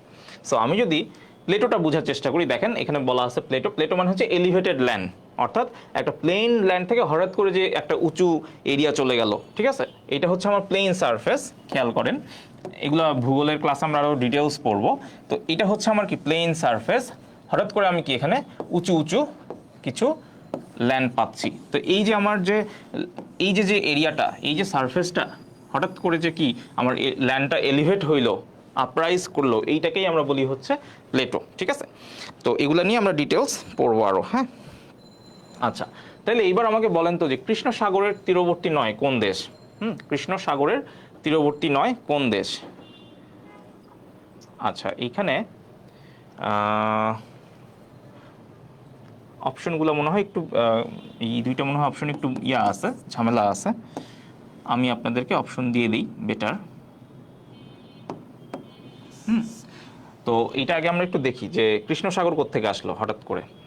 কেন কৃষ্ণ সাগর নিয়ে কথা বলতেছি। তো আচ্ছা, আমরা কি আগের প্রশ্ন অ্যান্সার করছি? আয় হায়, এটাই তো অ্যান্সার করি নাই। আচ্ছা, তো এইটা তাহলে আগে কি এটা বলি তাহলে। আচ্ছা, এখন কথা হইতেছে যে এই যে ককেশাস অঞ্চল তাহলে কোথায় অবস্থিত বলেন তো? এশিয়া মহাদেশ, ইউরোপ মহাদেশ, আফ্রিকা মহাদেশ না দক্ষিণ আমেরিকা? অ্যান্সার কি হবে? ইউরোপ মহাদেশ। ঠিক আছে, অ্যান্সার কি? ইউরোপ মহাদেশ। ওকে, আমরা যদি ওই যে ইয়াটা দেখি কে কে ছিল, রাশিয়ার ঠিক কি দক্ষিণে শুরু হয়েছে, তাই না? সো আমরা যদি একটু দেখি, এই যে রাশিয়ার এখানে শুরু হয়েছে, আবার এইদিকেও আছে। Ultimately Russia, Georgia, Armenia, Azerbaijan নিয়ে যেহেতু অবস্থিত, এটা আসলে ইউরোপ মহাদেশেই পড়ছে। ঠিক আছে, ওকে। এইবার আমরা যাই যে কৃষ্ণ সাগরের তীরবর্তী নয় কোন দেশ। হ্যাঁ, এটা যদি আমি বলি, ধরেন আমি এখানে দিলাম আফ্রিকা মহাদেশ না, এটা আমি কেটে দিলাম আপনাকে হচ্ছে জর্জিয়া। ঠিক আছে, এবং আমি এটা কেটে দিলাম হচ্ছে ধরেন আর্মেনিয়া। আন্দাজে দুইটা দেশ দিলাম, দেখি কি অবস্থা হয়। হ্যাঁ, এখন কৃষ্ণ সাগর কোত্থেকে আসলো? কৃষ্ণ সাগরও আসলে রেলিভেন্ট। কিভাবে রেলিভেন্ট খেয়াল করে দেখেন। খেয়াল করে দেখেন, এই যে আমাদের এখানে কে আছে? Black Sea. কোথা থেকে আসলো? ওই যে আমরা এখানে কোথায় ছিলাম দেখেন, একটু আগে আমরা জর্জিয়া নিয়ে কথা বলছি না? হ্যাঁ, একটু আগে তো আমরা জর্জিয়া নিয়ে কথা বলছি। তাহলে আমরা একটু মানচিত্রটা আরেকটু বামে সরে নিয়ে যাই। এই যে জর্জিয়া, হ্যাঁ এই যে জর্জিয়া, এবং জর্জিয়ার রাজধানীর নামও নিচে লেখা আছে দেখেন, বিলিসি। হ্যাঁ, জর্জিয়ার রাজধানীর নাম। এই যে তুরস্ক, আমরা আরেকদিন পড়ছিলাম তুরস্কর রাজধানীর নাম কি? আনকারা। ঠিক আছে, এই যে রাশিয়ার রাজধানীর নাম কি? মস্কো। ইউক্রেনের রাজধানীর নাম আমরা জানি কি? কিয়েভ। হ্যাঁ, রোমানিয়ার রাজধানীর নাম কি? বুখারেস্ট। ঠিক আছে, ওকে। আস্তে আস্তে আমরা সব শিখে ফেলবো। ওকে, ঠিক আছে। আর বুলগেরিয়ার রাজধানী হচ্ছে সোফিয়া। যাই হোক, আমরা একটু কথায় যাই। হ্যাঁ, খেয়াল করেন, এই যে আমার ব্ল্যাক সি, তো ব্ল্যাক সি আসলে এখানে নীল কালার দেওয়া হলেও এর পানির কালারটা একটু কালচে টাইপ থাকে, যার জন্য ওকে বলা হয় ব্ল্যাক সি বা কৃষ্ণ সাগর। যেমন ইয়েলো সি। হ্যাঁ, ইয়েলো সি কেন বলা হয়? কারণ ইয়েলো সি বা পিত সাগর বা হলুদ সাগর, যেটাকে হলুদ সাগর তো আর আমরা বলি না, পিত সাগর বলি, ওইখানে পানির কালার কেমন হয়? পানির কালার হয় হচ্ছে হলুদ। ঠিক আছে, এটার কারণ হচ্ছে যে হলুদ সাগর যেটা, স্পেশালি পিত সাগর যেটা, পিত সাগরের পাশে যে গোবি মালভূমি আছে, সেইখান থেকে আসলে প্রচুর বালুকণা ওই সাগরে এসে পড়ে, যার জন্য পানির কালারটা হলুদ হয়ে যায়, যার জন্য ওকে হলুদ সাগর বলা হয়। তো কৃষ্ণ সাগরও হচ্ছে পানির কালারটা একটু কালচে থাকে, যার জন্য কৃষ্ণ সাগর বলা হয় বা ব্ল্যাক সি বলা হয়। তো এই যে ব্ল্যাক সিটা আছে, আপনি যদি একটু ভালো করে দেখেন, এই যে ব্ল্যাক সি, আমি একটু আমার মনে হয় মার্ক করে দিই, তাহলে আর একটু সুবিধা হবে না? এই হইল আমার ব্ল্যাক সি, রাইট?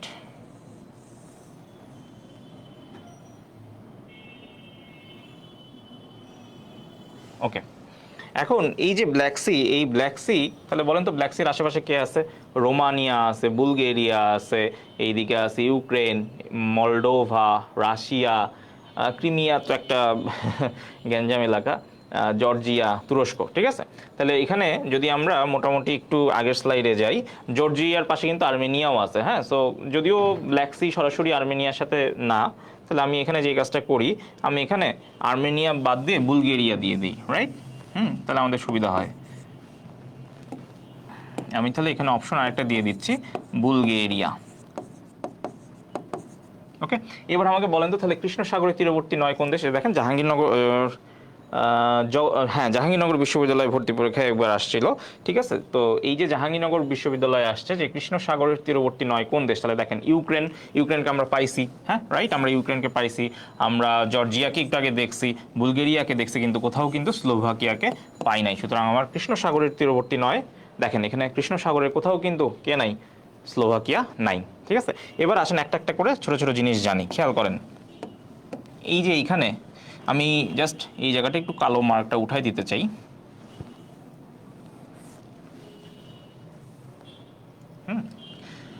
ওকে, এইখানে দেখেন ছোট করে একটা জিনিস আছে, যেটাকে বলা হয়েছে বসফরাস প্রণালী। কি বলা হয়েছে? এই যে বসফরাস স্ট্রেইটের বাংলা কি? প্রণালী। তাহলে এইখানে যে ছোট করে আমি একটা লাল দাগ টানছি, এটাকে আমরা আসলে কি বলি? এটাকে আমরা বলি হচ্ছে বসফরাস প্রণালী। ওকে, তো এই যে বসফরাস প্রণালী, দেখেন তো এই বসফরাস প্রণালীটি কি করছে? এই বসফরাস প্রণালী সে এই যে এজিয়ান সাগর, এবং এখানে কে আছে? এখানে আছে হচ্ছে ভূমধ্য সাগর বা মেডিটেরিয়ান সি। তো এই মেডিটেরিয়ান সি, এজিয়ান সাগর এবং এখানে কে আছে দেখেন, আরও আছে সি অফ মারমারা, যেটাকে আমরা বলি মর্মর সাগর। আর এখানে আছে একটা প্রণালী, এই যে এখানে একটা আছে প্রণালী, যেটাকে আমরা বলি হচ্ছে দার্দানেলিস প্রণালী।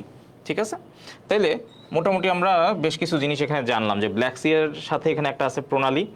এই প্রণালী আসলে এজিয়ান সাগরকে কার সাথে যুক্ত করছে বলেন তো? ভূমধ্য সাগরের সাথে। ঠিক আছে, এই যে এজিয়ান সাগরের সাথে ভূমধ্য সাগর কিসের মাধ্যমে যুক্ত হয়েছে? দার্দানেলিস প্রণালীর মাধ্যমে যুক্ত হয়েছে। আবার বসফরাস প্রণালীর সাথে কৃষ্ণ সাগরের সাথে এজিয়ান সাগর বা কৃষ্ণ সাগরের সাথে ভূমধ্য সাগর কার মাধ্যমে যুক্ত হয়েছে? এই যে বসফরাস প্রণালীর মাধ্যমে। বুঝতেছি তো?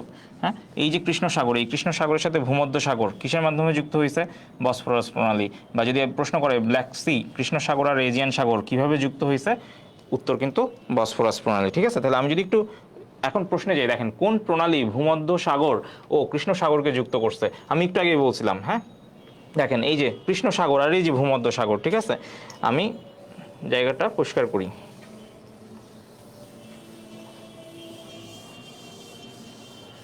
দেখেন কি বললাম, এই যে আমার ব্ল্যাক সি, রাইট? এই ব্ল্যাক সি, এই যে এখানে একটা কি আছে, প্রণালী আছে। তাহলে এই প্রণালীটা আলটিমেটলি সে কার সাথে আমাকে যুক্ত করছে দেখেন? মেডিটেরিয়ান সি এর সাথে। তাহলে যদি আপনাকে বলে কৃষ্ণ সাগর আর ভূমধ্য সাগরকে কে যুক্ত করছে? বসফরাস প্রণালী। তাহলে অ্যান্সার কি? কোন প্রণালী ভূমধ্য সাগর ও কৃষ্ণ সাগরকে যুক্ত করেছে? একটু আগে আমরা পড়লাম বসফরাস প্রণালী, রাইট? বসফরাস প্রণালী।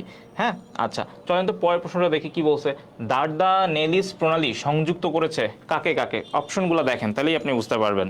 হ্যাঁ, কৃষ্ণ সাগর, কাস্পিয়ান সাগর। 2 নম্বরে আছে ভূমধ্য সাগর, কৃষ্ণ সাগর। এরপরে আছে ইজিয়ান সাগর এবং মর্মর সাগর। লাস্টে আছে কি? মর্মর সাগর ও কৃষ্ণ সাগর। বলেন তো এটার অ্যান্সার কি হবে? এটা অ্যান্সার করেন। দার্দানেলিস প্রণালী সংযুক্ত করেছে কাকে? কৃষ্ণ সাগর আর কাস্পিয়ান সাগরকে?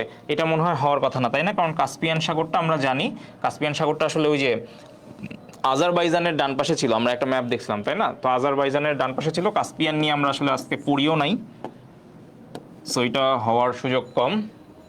ভূমধ্য সাগর আর কৃষ্ণ সাগর, এটা তো আমরা বলছিলাম এটা আসলে কে? এটা ছিল বসফরাস প্রণালী।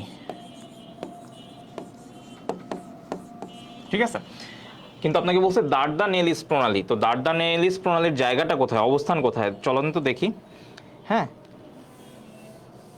এই যে এইখানে হচ্ছে দার্দানেলিস প্রণালী। ঠিক আছে, তাহলে এই যদি হয় আমার দার্দানেলিস প্রণালীর জায়গা, মার্ক একটু ইয়াটা চেঞ্জ করি। এই যে আমার এইখানে আছে হচ্ছে দার্দানেলিস প্রণালী। তাহলে এই যে দার্দানেলিস প্রণালী, বলেন তো তাহলে ও কাকে যুক্ত করছে? এই যে এজিয়ান সাগর, এই এজিয়ান সাগরের সাথে ও কারে অ্যাড করছে? মর্মর সাগরকে অ্যাড করছে। ঠিক আছে, তাহলে এই যে দার্দানেলিস প্রণালী, সে আসলে কি করছে? এজিয়ান সাগর আর মর্মর সাগরকে যুক্ত করছে। তাহলে যদি আমি আপনাকে প্রশ্ন করি যে দার্দানেলিস প্রণালী সে সংযুক্ত করছে কাকে, অ্যান্সার কি হবে? এই যে ইজিয়ান সাগর ও মর্মর সাগর। ঠিক আছে, অর্থাৎ গ। ঠিক আছে,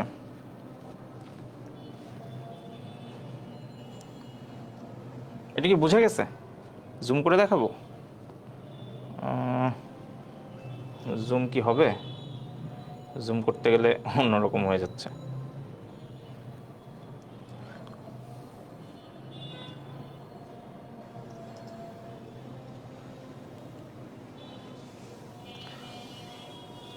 এখন কি বুঝতেছি আমরা? আমাকে একটু জানায়েন আপনারা, হ্যাঁ এখন বুঝতেছি কিনা। ঠিক আছে, এই হইল আমার এই যে মর্মর সাগর। ঠিক আছে, তাহলে এই যে মর্মর সাগরের সাথে এই যে এজিয়ান সাগর, হ্যাঁ ঠিক আছে, তাহলে এই যে আমার মর্মর সাগর আর এই যে এজিয়ান সাগর, এই এদের মাঝখানে তাহলে কি হচ্ছে, এই যে কানেকশনটা কিভাবে হইতেছে, এই যে এইভাবে। ঠিক আছে,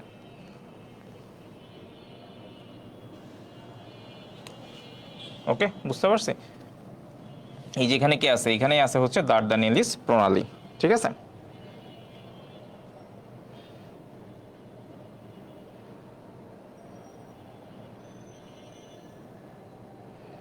ওকে। তাহলে এই যে এজিয়ান সাগর আর এই যে মর্মর সাগর, এই দুইটাকে কে অ্যাড করছে? এই যে এইখানে অ্যাড করছে হচ্ছে, এই যে এইখানে কানেক্ট করছে। কে অ্যাড করছে? এই যে এখানে লেখা আছে দার্দানেলিস প্রণালী। ঠিক আছে, ওকে।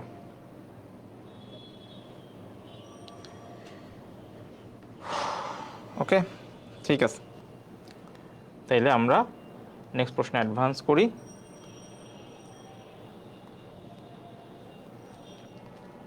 আচ্ছা,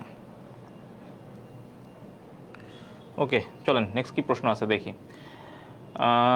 আচ্ছা, দেখেন এই ম্যাপটা নিয়ে আমরা গতকাল কথা বলতে চাচ্ছিলাম, কিন্তু গতকাল মনে হয় কথা বলতে পারি নাই, তো একটু ঝটপট বলে ফেলি, ঠিক আছে। এই হলো আমার জাপান। এই যে দেখেন টোকিও কোন দেশের রাজধানী বলেন তো? জাপানের রাজধানী। এখানে ইউএসএসআর, এটা হচ্ছে সাবেক সোভিয়েত ইউনিয়ন, ঠিক আছে। তো এইটা একটা পুরনো ম্যাপ। এটা কেন ইউজ করছি একটু একটা জিনিস বোঝানোর জন্য, সেটা হচ্ছে দেখেন এই যে একটু ডিপ কালারে যে জায়গাগুলা, একটু ডিপ কালারে যে জায়গাগুলো আমি যদি একটু মার্ক করি, যেমন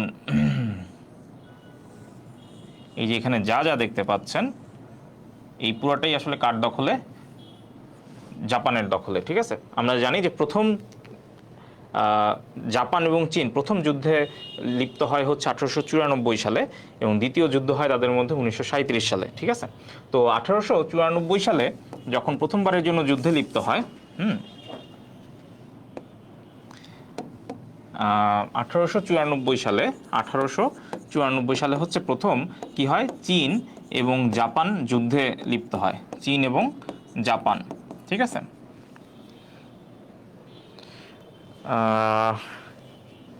আচ্ছা, বুঝতে পারছি।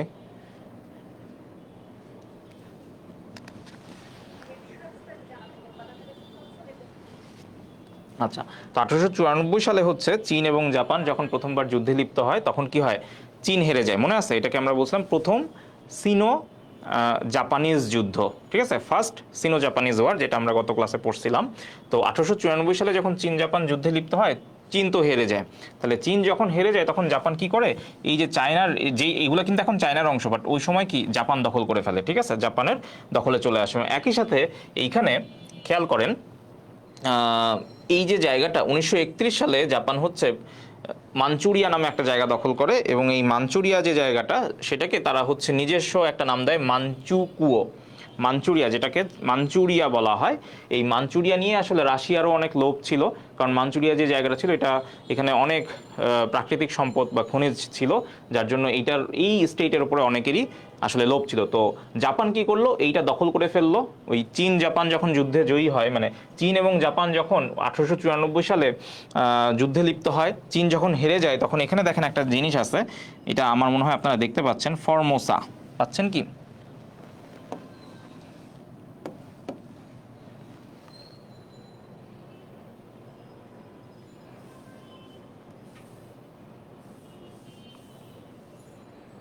আচ্ছা,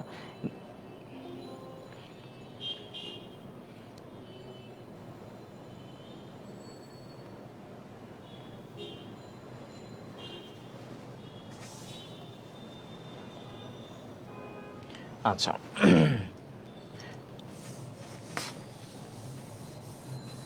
আচ্ছা, আমি একটু জুম করে নিলাম, এখন মনে হয় একটু বুঝতে সুবিধা হবে।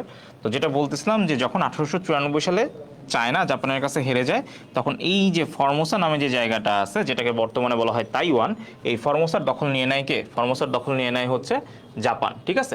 একই সাথে এই যে কুরিল যে দ্বীপপুঞ্জ আছে, এই কুরিল দ্বীপপুঞ্জও সেই সময় কার দখলে থাকে? সেই সময় আসলে দখলে থাকে হচ্ছে জাপানের দখলে থাকে, এবং উপরে যে এখানে যে আরেকটা দ্বীপপুঞ্জ দেখতে পাচ্ছি, এই যে এইটাকে আমরা বলি হচ্ছে শাখালিন দ্বীপপুঞ্জ, এই কুরিল দ্বীপপুঞ্জ, শাখালিন দ্বীপপুঞ্জ দুইটাই আসলে তখন জাপানের দখলে থাকে, ঠিক আছে। আচ্ছা, তাহলে এই যে কুরিল দ্বীপপুঞ্জ এবং শাখালিন দ্বীপপুঞ্জ এই দুইটাই হচ্ছে জাপানের দখলে থাকে, এবং পরবর্তীতে রাশিয়া হচ্ছে সেগুলা দ্বিতীয় বিশ্বযুদ্ধের পরে যখন জাপান হেরে যায়, তখন রাশিয়া কুরিল দ্বীপপুঞ্জ এবং শাখালিন দ্বীপপুঞ্জ দুইটাই তাদের দখলে নিয়ে নেয়, এবং এই দুইটা দ্বীপপুঞ্জ নিয়ে এখনও আসলে তাদের মধ্যে মারামারি চলতেছে। কারণ এখানে কে আছে? এখানে আছে হচ্ছে ওই যে ইউএসএসআর, যেটা সাবেক সোভিয়েত ইউনিয়ন, বর্তমান রাশিয়া। এই রাশিয়ার পাশেই কিন্তু এখানে কি শাখালিন দ্বীপপুঞ্জ, ঠিক আছে। তো এই শাখালিন দ্বীপপুঞ্জ এবং এই যে কুরিল দ্বীপপুঞ্জ নিয়ে আসলে জাপান এবং রাশিয়ার মধ্যে প্রচুর মারামারি। তো আমরা যদি পরের প্রশ্নটা দেখি, তাহলে এবার আমরা একটু অ্যান্সার করতে পারবো আই গেস। সেটা হচ্ছে কি বলছে বলেন তো, যে জাপান ও রাশিয়ার মধ্যকার বিরোধপূর্ণ দ্বীপটির নাম কি? তাহলে কি হবে অ্যান্সার বলেন তো? কুরিল দ্বীপপুঞ্জ, ফিলিপাইন দ্বীপপুঞ্জ, জাভা সুমাত্রা, কোনটা? মজার বিষয় হচ্ছে এই প্রত্যেকটা দ্বীপপুঞ্জ আসলে কার দখলে ছিল? প্রত্যেকটা দ্বীপপুঞ্জই ছিল হচ্ছে জাপানের দখলে, ঠিক আছে। এই যে ফিলিপাইন দ্বীপপুঞ্জ, হ্যাঁ, এই জাভা এবং সুমাত্রা, এগুলো হচ্ছে ইন্দোনেশিয়ার, ঠিক আছে, এবং এগুলা 1942 সালে জাপান দখল করে নেয়। ফিলিপাইন দ্বীপপুঞ্জ, এখানে হচ্ছে আমেরিকান ঘাঁটি ছিল, নৌঘাঁটি ছিল, তো সেইখানেও জাপান অ্যাটাক করে এবং সেটাও তার দখলে নেয়, যদিও পরবর্তীতে কোনো কিছুই তার দখলে থাকে না। তো জাপান ও রাশিয়ার কথা যদি বলি, জাপান ও রাশিয়ার মধ্যে বিরোধপূর্ণ তাহলে দ্বীপপুঞ্জ কোনটা? অ্যান্সার হচ্ছে কুরিল দ্বীপপুঞ্জ। ঠিক আছে, ভেরি গুড। নেক্সট কি প্রশ্ন আসতে বলেন? তাইওয়ানের পূর্বের নাম কি? একটু আগে আমরা ম্যাপে দেখছি লেখা ছিল, তাইওয়ানের পূর্বের নাম কি বলেন তো? আমরা একটু জানি যে তাইওয়ানের পূর্বের নাম কি ছিল? ফরমোসা। ঠিক আছে, একটু আগে বলা ছিল যে তাইওয়ানের পূর্বের নাম কি বলেন। একটু আগে আমরা ম্যাপে দেখছি তাইওয়ানের পূর্বের নাম হচ্ছে ফরমোসা। Very good. ওকে, আচ্ছা, তাহলে আমরা নেক্সট প্রশ্নে চলে যাই, চলেন। কি বলছে বলেন তো, কিনমেন কি? এটাও আমি গত ক্লাসে আপনাদেরকে বলছি যে কিনমেন হচ্ছে একটা সমুদ্র বন্দর। ঠিক আছে, কিনমেন কি? এটা হচ্ছে সমুদ্র বন্দর এবং এটা কোথায় অবস্থিত? এটা তাইওয়ানে অবস্থিত। ওই যে একটু আগে যে তাইওয়ানের কথা বলতেছিলাম, যে তাইওয়ান, হ্যাঁ, 1894 সালে যখন চীন জাপানের কাছে হেরে যায়, সেই সময় এই তাইওয়ানটা কে দখল করে নেয়? জাপান দখল করে নেয়। কিন্তু জাপান যখন দ্বিতীয় বিশ্বযুদ্ধে হেরে যায়, এরপরে আবার কি তাইওয়ানটা আসলে কার কর্তৃত্বে চলে আসে? চীনের কর্তৃত্বে চলে আসে। যদিও চীন এবং তাইওয়ান কখনোই স্বীকার করে না যে আমরা আসলে, তাইওয়ান বলে যে আমরা স্বাধীন রাষ্ট্র, কিন্তু চীন বলে যে তাইওয়ান আমাদেরই একটা অংশ। তো যার জন্য যেটা হয়েছে যে এই কিছুদিন আগে তাইওয়ানের কিনমেন সমুদ্র বন্দরে চীন কি করছে? সামরিক মহড়া চালাইছে। ঠিক আছে, তাদের সামরিক বহর নিয়ে গেছে এবং কিনমেন নামক যে তাইওয়ানের সমুদ্র বন্দর আছে সেখানে তারা সামরিক মহড়া চালাইছে। ঠিক আছে, ওকে। নেক্সট কি বলছে দেখেন, 1895 সালে চীন কোন দেশের কাছে তাইওয়ানের মালিকানা ছেড়ে দেয়? একটু আগে আমি বলছি যে 1895 সালে যখন কি হয়, জাপান এবং চীন প্রথম সিনো জাপানিজ ওয়ার, বা প্রথম চীন এবং জাপান যুদ্ধে লিপ্ত হয় 1894 সালে, যেটা শেষ হয় 1895 সালে। সেই যুদ্ধে যখন চীন হেরে যায়, তখন তাইওয়ানটাকে তারা কার কাছে ছেড়ে দেয়? জাপানের কাছে ছেড়ে দেয়। ওকে, ঠিক আছে, ওকে। আচ্ছা, তাহলে আজকে এই পর্যন্ত থাকুক, আমরা কালকে আবারও ইনশাল্লাহ 7:30টায় যুক্ত হব। ওকে, আজকে আমরা এই পর্যন্তই রাখি, সবার সাথে আবারও দেখা হবে। এবং আমি যেটা বলতেছি যে আসলে ঘূর্ণিঝড় বা এই রেমালের পর থেকে আপনাদের ইয়াটা একটু কমে গেছে। তো আমার মনে হয় যে এই সমস্যাটা একদিন দুই দিন চলবেই। অনেক জায়গাতেই আমি দেখলাম যে প্রায় 30-32 ঘন্টা কারেন্ট ছিল না। হ্যাঁ, তো আমরা ইনশাল্লাহ কালকে আবার যুক্ত হব। আর আপনারা যারা চাকরি প্রার্থী আছেন বা যারা বন্ধু বান্ধব আছেন, তাদেরকেও বলবেন আর কি ক্লাসগুলি করতে, ইনশাল্লাহ সবাই উপকার পাবেন। সবাই মিলে চাকরি পাই আর কি। হ্যাঁ, হিংসা করা যাবে না। ওকে, আয়েশা রানী। আচ্ছা, আয়েশা রানী, ওইটা নিয়ে কাজ হচ্ছে। আমি সামনে বই বা পিডিএফ এগুলো কীভাবে কী করা যায় এটা নিয়ে চিন্তা ভাবনা করছি। শ্যামল কুমার, ধন্যবাদ। তো যেটা বললাম, যারা যারা কষ্ট করে যুক্ত হয়েছেন তাদেরকে আবারও ধন্যবাদ। আমরা আসলে যে রেগুলার যে ক্লাসগুলো নিচ্ছিলাম সেটা এই মাঝখানে ঘূর্ণিঝড়ের কারণে একটু আসলে বাধাগ্রস্ত হয়েছে। আচ্ছা, নাইম বলছে 4 দিন বিদ্যুৎ নাই। ও মাই গড, কীভাবে আছে আমি জানি না। আচ্ছা, যাই হোক, তো আশা করি যে সবাই আমরা আবার যুক্ত হতে পারবো আগের মতো। হ্যাঁ, তো আগে আমরা যেমন প্রায় 400-500 লোকজন একসাথে ক্লাস করতাম, তো ইনশাল্লাহ। আচ্ছা, মুনমুন বলছে যে আমাদের এখানে আজও কারেন্ট ছিল না। ও, সাতক্ষীরার অবস্থা খুব খারাপ। আচ্ছা আচ্ছা, চেষ্টা করব হাবিল, চেষ্টা করব। ওকে, ঠিক আছে। তা আমি যেমনটা বারবার বলতেছিলাম যে আপনাদের যেমন সাজেশন দরকার হয়, আমারও সেরকম মোটিভেশন দরকার হয়। সো আপনারা রেগুলার ক্লাসগুলো করবেন এবং সবাইকে বলবেন, তাহলে সবাই মিলে আমরা ইনশাল্লাহ একটা ভালো ক্লাস করব। সো সমস্যা নাই দীপু, ক্লাসটা পেজে থাকবে আর আমরা আবার আগামীকাল যুক্ত হবো ইনশাল্লাহ। ঠিক আছে, আসসালামু আলাইকুম, আল্লাহ হাফেজ।